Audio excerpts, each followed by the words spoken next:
All right, thanks for staying with us. Now, the 2023 Lagos State Gubernatorial election will take place on the 11th of March 2023 to elect the governor of Lagos State, concurrent with elections to the Lagos State House of Assembly, as well as 27 other gubernatorial elections and elections to all other state assemblies. Now, the election will be held this Saturday, 2 weeks after the presidential election and the National Assembly elections. Now, the incumbent APC governor, Babajide Sanwo-Olu, is eligible to run for re-elections and has been nominated or renominated by his party to be, the candidate. So who is your candidate for the Lagos State gubernatorial race? And do you think your candidate has a chance?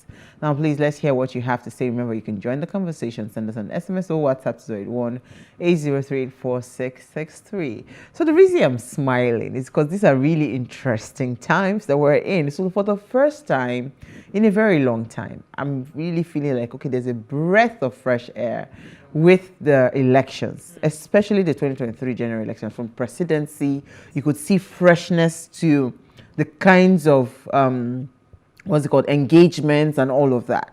And this particular election is one that is very dear to my heart because Lagos State, Lagos State has the capacity, right, to be the Dubai of the world, right? It has the capacity, by every standard, because Lagos is one of the most industrial states. It gathers a lot of industrious people. I mean, people just feel like, when I come to Lagos, I'll make it. Because, when you put in the hard work, you see the results and all of that. And again, in Lagos, you can become a billionaire if you understand the tricks and the, I remember when my friend was living on the mainland, both of us were living on the mainland, right? And she used to say then that, I'm going to move to the island. I'm going to move. I said, why? She said, the same thing that her and her friend will go to the UK and buy, and she will be selling it with peanuts and with beg on the mainland. That then, the friend would just call a tea party in Lekki. And before you say Jack, she sells it like 5 or 10 times the money, and they are scrambling for it, and she's sold out. She has to now bring her goods. Even within Lagos, right? There's still different kinds of activities going on that just shows that yes, this is a boisterous economy, right? Yeah. So when the presidential elections happened and all of a sudden everybody was just and Labour Party was declared winner, all of a sudden I just noticed that our governor started posting different things. Dear Lagosians, every day sending us messages. But you see, it's good. It's good because I know particularly Governor Sanwo-Olu, for instance, had been invited to different debates and all of that. I don't think he did any. No, he did not. He never showed up in any of the debates and all of that because, again, I feel like politicians in Nigeria, and this is not just unique to Governor Sanwo-Olu, it's actually every governor. When they are running for a second term, they don't believe that they have to put in so much work. They just believe that the power of incumbency will cover them up. But for the first time, maybe because of the things that happened with the presidential election, Labour Party winning Lagos State, and again, Labour Party now having some kind of, architect, the new architect of Lagos and all of that, coming into the race. So it's almost like, because I know that Sanwo-Olu has been going everywhere, speaking to different people. He was at the estate where I voted. He's been going around different places and all of that. So I don't know. What's your take, first of all? The gubernatorial race. How is it doing you? You see, guys, I said I'm looking forward to Saturday. And it's not because I'm not afraid that, again, the magic will happen. But because I'm happy that somebody is giving them pressure. So the days of sitting down and crossing your legs and knowing that it's coming to me again is over. Like you rightly said, every day now we're saying, dear Lagosians, dear Lagosians. And I'm like, wow, I'm feeling proud that you have so much to say to us. I didn't know that. So it's like I said, it's interesting to see. I call this phase that we're going to do Niger Chronicles. So this is like episode what now that we're in of season. This is season 3, maybe. But yeah, I'm just excited that somebody is putting him on it. He's now putting up pictures with iron jeans and things like that. He's good so that you can understand that these things. See, we're done with all that. I love Sanwo-Olu as a matter of fact, but you see, something happened that just puts me off. And I actually expected so much. He's my birthday mate, by the way. So I was like, this guy, you can't do better than this now. What's going on? And his silence sometimes just kills me. When you expect him to say some things, he'll just go quiet on you. I remember when he was going to come into power, and that was 2019 elections. Oh my days, the promises that we had, and this is 4 years later, and I'm asking myself, what happened?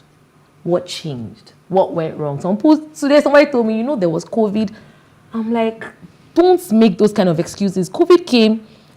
We stopped in 9 months. There was that break for 9 months, and everything resumed.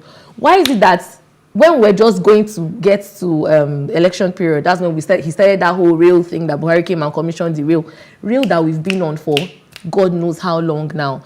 And I don't see that happening again in another how many years. They started that other project, the road one we're talking about today, left it again. So I don't know. Let me hear your thought, Jennifer. The pressure is getting worse.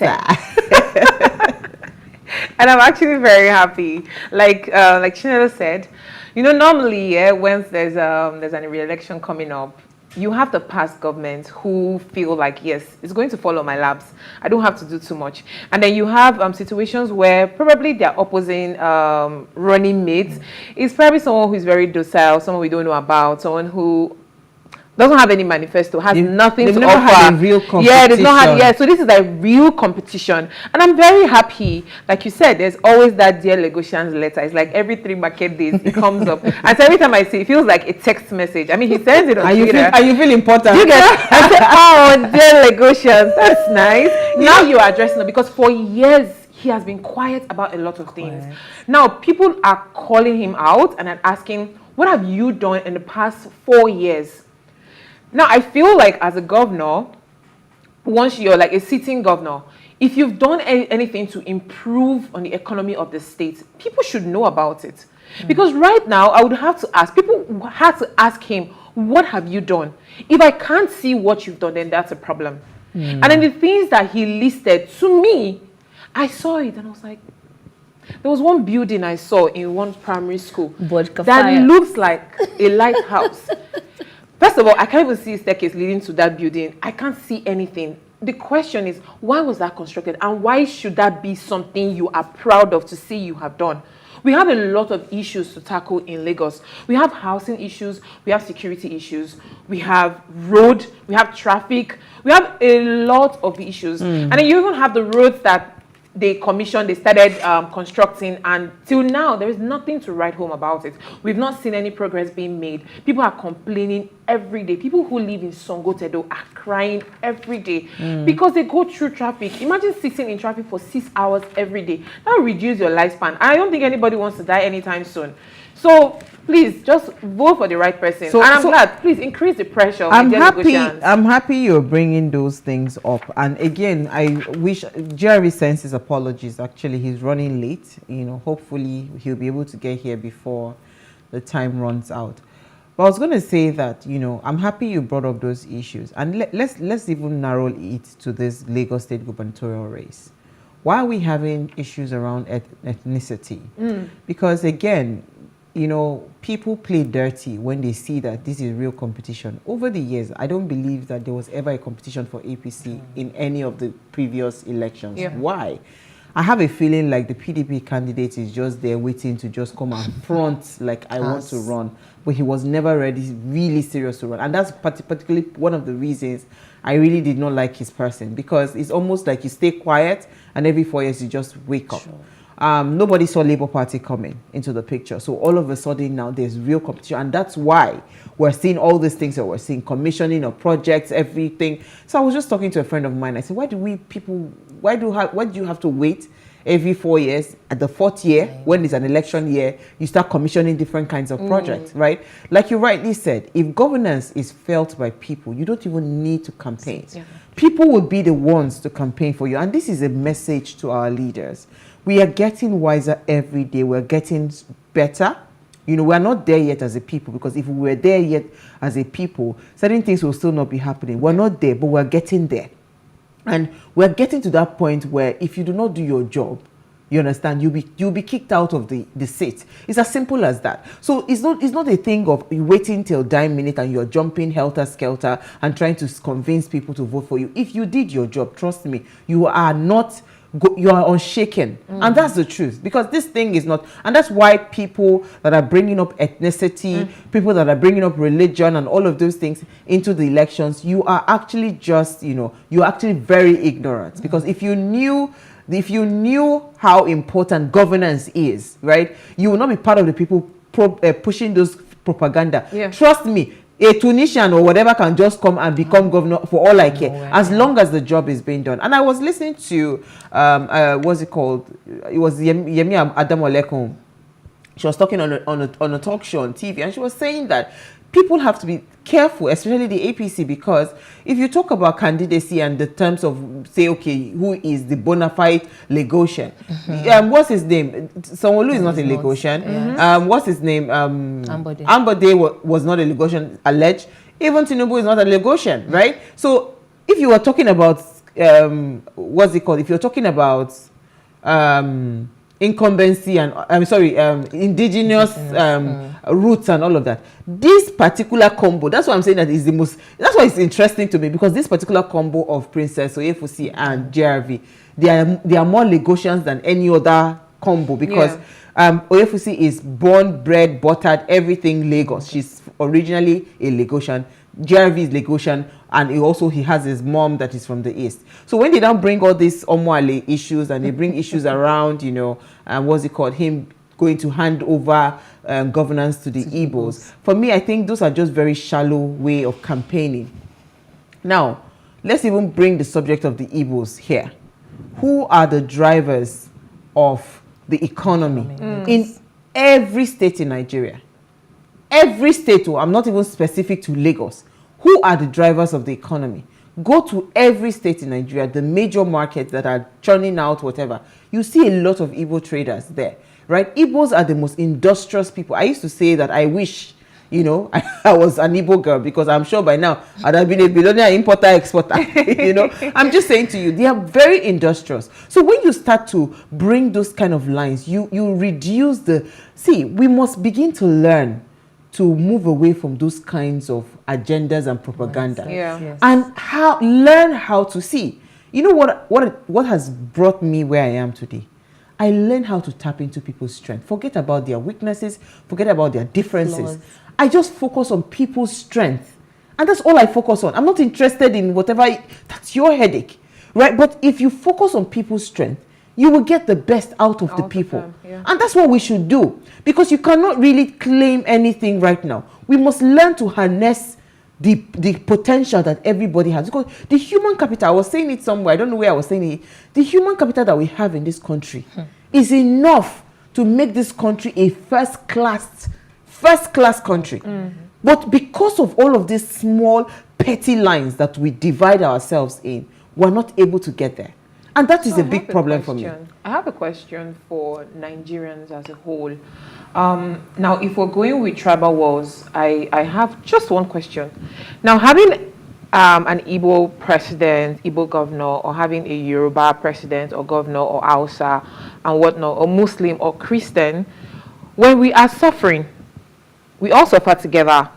Because I don't think when the dollar was increasing and naira was dropping, prices of things were going up, housing prices were increasing. When you were looking for a house to rent, did the landlord or agent tell you, because you are Yoruba, I'll reduce the price? Or when economy was getting really hard for a lot of people, did the economy tell you, because you are Igbo, I'll reduce the price? So I really don't understand it, because I think it is very backward for anyone to still be fighting these wars. It doesn't make any sense to me. When we are divided, we will not make any progress. But when we come together as one, there is supposed to be an end goal. It shouldn't be about where you're from, we complain about racism.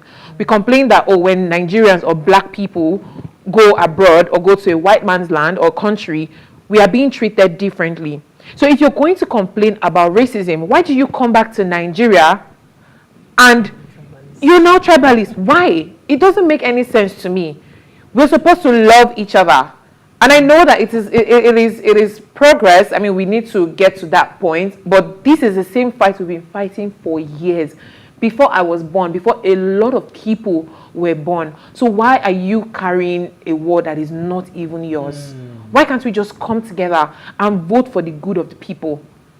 So let's bring it back home, because it's important that we're saying all of these things, because again, these were the things that just started springing up all of a sudden. Because now, like I said, for the first time, it seemed like we have real competitors in Lagos. Real competitors, because before, as far as I was concerned, that guy, Jimmy Agbaje, as far as I am concerned, is Uwa. You know, as far as I'm concerned, Jimmy Agbaje is, you know, he was, what's it called? He was just a front because the guy was not ready.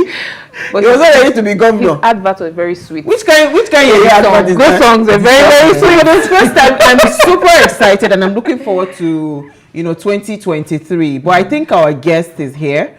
You know, so when we come back, let's quickly go on a break. When we come back from the break, we'll have GRV join us, and let's quickly just, you know, milk as much information as we can in such a short time. Stay with us, we'll be right back.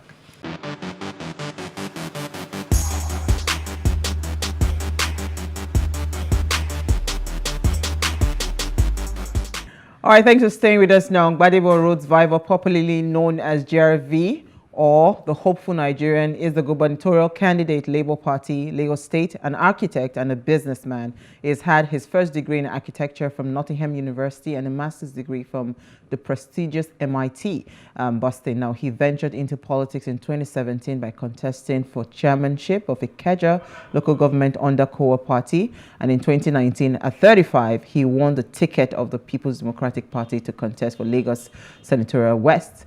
And again, Gbadebo is a strong believer in Nigeria's future, and he devotes himself to developing fellow young people to take on the mantle of leadership. He's currently the governorship candidate that is putting everybody on their toes in Lagos, and he's joined us live in studio. Thank you so much. Always happy to be here. Yeah, so you're a friend of the house, so we couldn't have not had this conversation, but thank you so much. Thanks. I mean, because time has really passed, I really want us to just quickly run through a lot of things. How prepared is Labour Party for Saturday, March 15th? March 11th rather, yeah. We're very prepared. You know, we went into the previous election believing that there was going to be an electronic transmission of voting. And seeing what actually happened and seeing the results, because from our results, from our situation room, we got over 900,000 votes. And the PDP situation room reports also say the same thing. So since the INEC wants to take elections back to 2015 type elections, then we are going to be prepared. We are prepared for that. And we're also prepared for any form of intimidation or harassment that anybody thinks they want to bring against our people and our supporters. Is going to be resisted with everything that we have. So I encourage everybody to come out and vote. They fooled us the first time. We saw military vans moving around, and I have to commend the military. They did bring a level of sanity to politics in Lagos, and I thank them for that. And I ask that they do the same again, March 11th. But we are also prepared to resist any form of intimidation or harassment.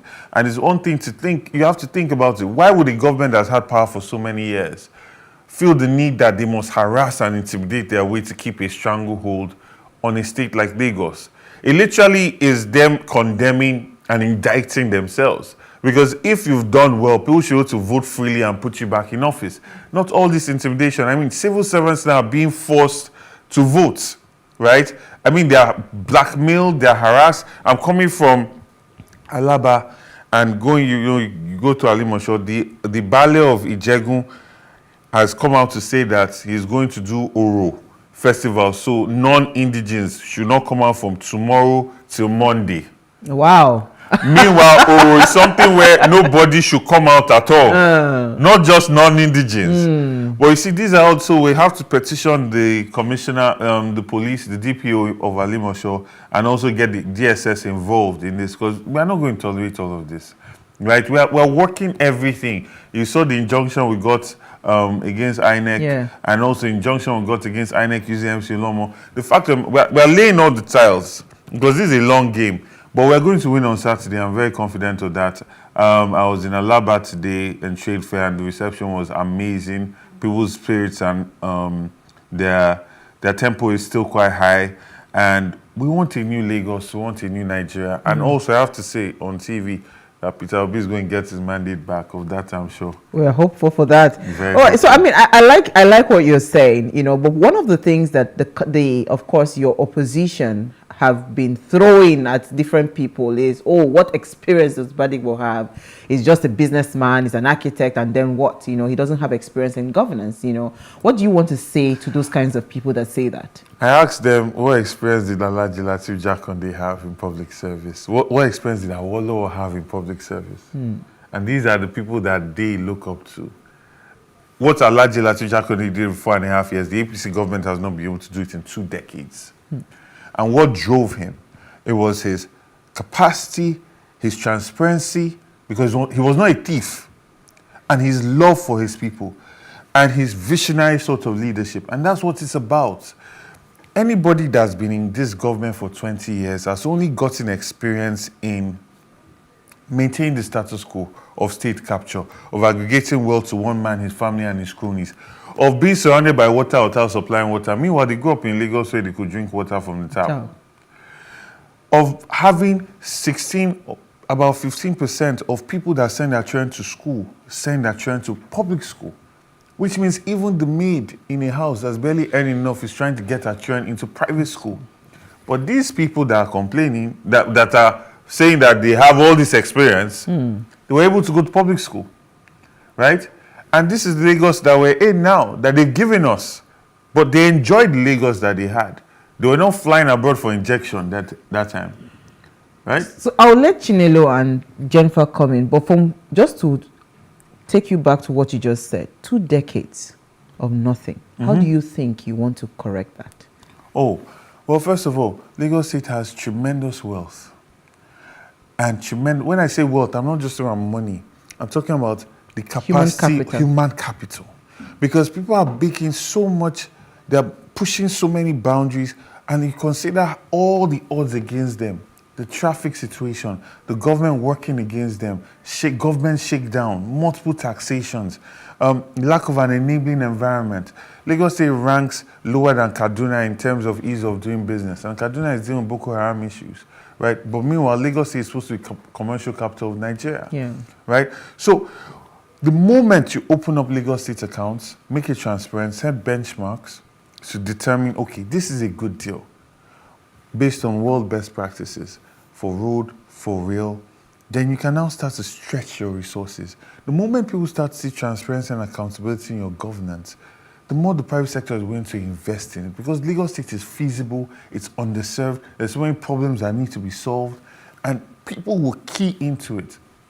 There are many other parts of Nigeria that, no matter how brilliant your idea is, you don't have the population to be able to make projects feasible. Absolutely. But Lagos is one of the smallest states, or is the smallest state in Nigeria, where it has the hugest population. So it is extremely feasible to do things here.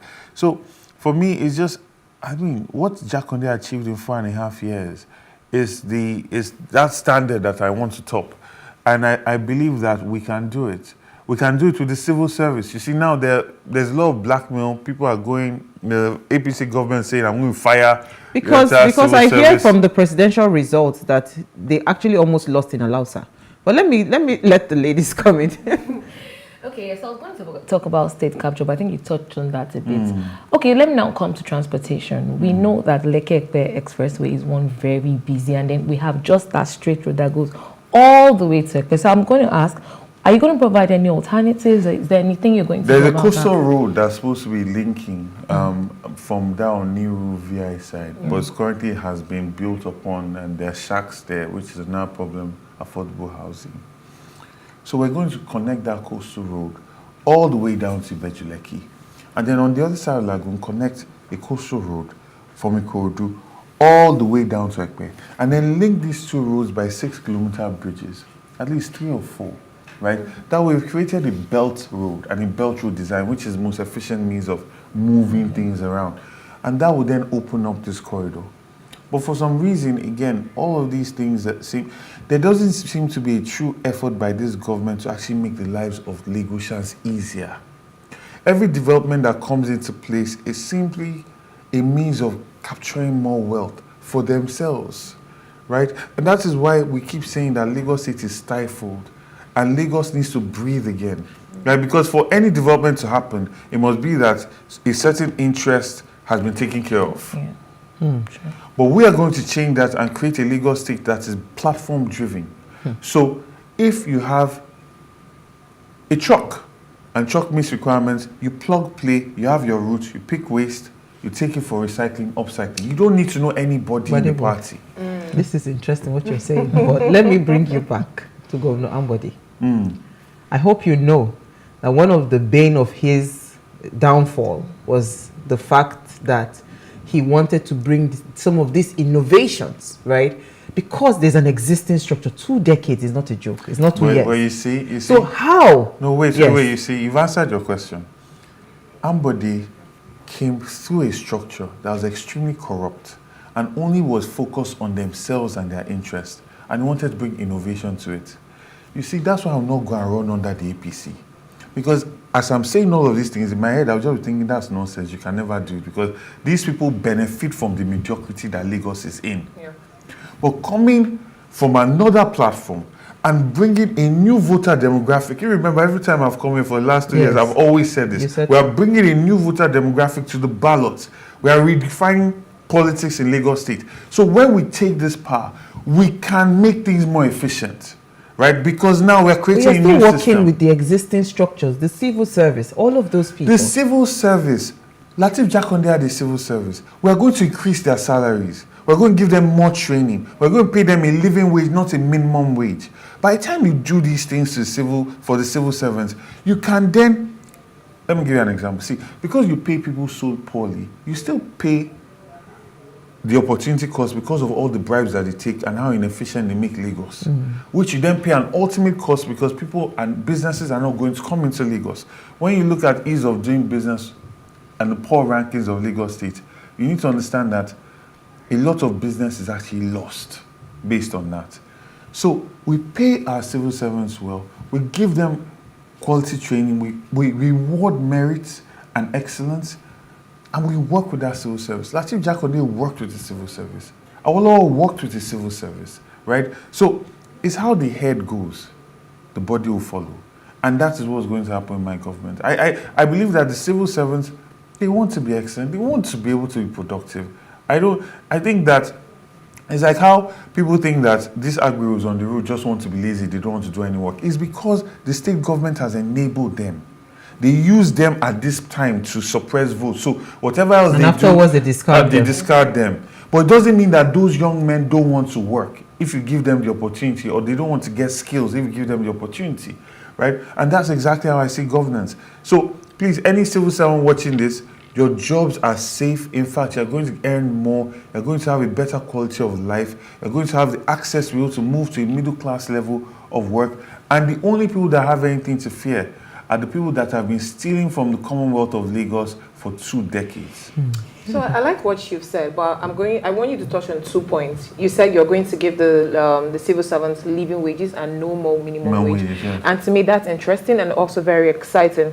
But riding on the living wage, now the standard of living right now in Lagos is very high, extremely high. Yes. Now, talking about housing, if I want to rent an apartment, I know 2-3 weeks ago, a friend of mine rented a 1-bedroom apartment for about 3.5 million. And to me, that's ridiculous. It is. I know how much he earns. And I don't know how sustainable that would be. Yeah. So how are you going to tackle this? How do we get affordable housing? Because it feels like every year, year in, year out, it increases. I know how much I pay where I am. I'm scared to leave. I should have moved out last year, but I couldn't because looking at houses and the prices people were giving me, it didn't make any sense to me. Am I supposed to rob a bank to be able to pay for an apartment? It doesn't make any sense. And then sometimes I know people come in with money. Okay, you get to a point where your living wage or your monthly income has increased or your annual income has increased. And people want better lives for themselves, but they can't make those changes if housing is really expensive. So people end up staying in places that are not conducive for them because that is what they can afford. So I put it to you, I'm asking you, how do you intend to tackle this Please issue? ask him because he's the architect of Thank you. And I was going to say I'm uniquely positioned to solve this problem as an architect. So please tell us, So enlighten us. firstly, the issue now is that Lagos State development is too centralized. So everybody is working or wanting to come to work in Lagos Central. And everybody wants to live close to this place where there's development, right? So we need to open that up. And that comes with the coastal road design I talked about. So you're opening up Northern Foreshore, you're opening up Lagos East. We also need to open up Lagos West. That's the Badagry division. Bring developments in there. I ran for Lagos West Senate, so I've seen the state of development there. Development, people and that axis literally don't feel like they're part of Lagos. So by, for instance, extending the blue line all the way down to Badagry, and you can now get on a train and come from Badagry or Ojo to VI, right? Automatically, if you're now spending 35 minutes on the train, it's now feasible to live in those places. You now increase the housing stock on these two ends. When supply starts to exceed demand, prices start to fall. not crash on this. The issue is that right now, housing stock has not exceeded demand, right? So there needs to be a lot more housing stock built in places where the land is cheaper. Now, because people are building so much in Lagos Central, in this area, you have to think about the piling, the cost of the land. Imagine like Eco Atlantic, how much it had to cost to get all of that sand field. All of that will reflect in the cost of the building, which will then reflect in the cost of the rent. When you start to build in places that are on solid ground, like Badagry, like Ikorodu Division, it's a lot cheaper. And in doing that, and creating a statewide transportation network, you can now open up Lagos State and start making local governments that are sustainable and are self-sufficient in themselves, which then incentivizes companies to start to relocate there. And with us as well, we'll be pushing for companies to have incentives for their workers to work from home at least once or twice a week. They get tax breaks, right? So the most important thing is to connect Lagos properly so that in moving around, you don't spend 3 hours in traffic anymore. The moment you do that, like on a Saturday, you actually realize that Lagos is not that big, right? Because it's so easy to move around, right? And then you start to realize that if the environment is clean, you have all the infrastructure you need, you have your healthcare systems, you have your primary education systems, you actually don't really need to move about too much. And that quality of development needs to go across all of Lagos. And that's what's currently lacking.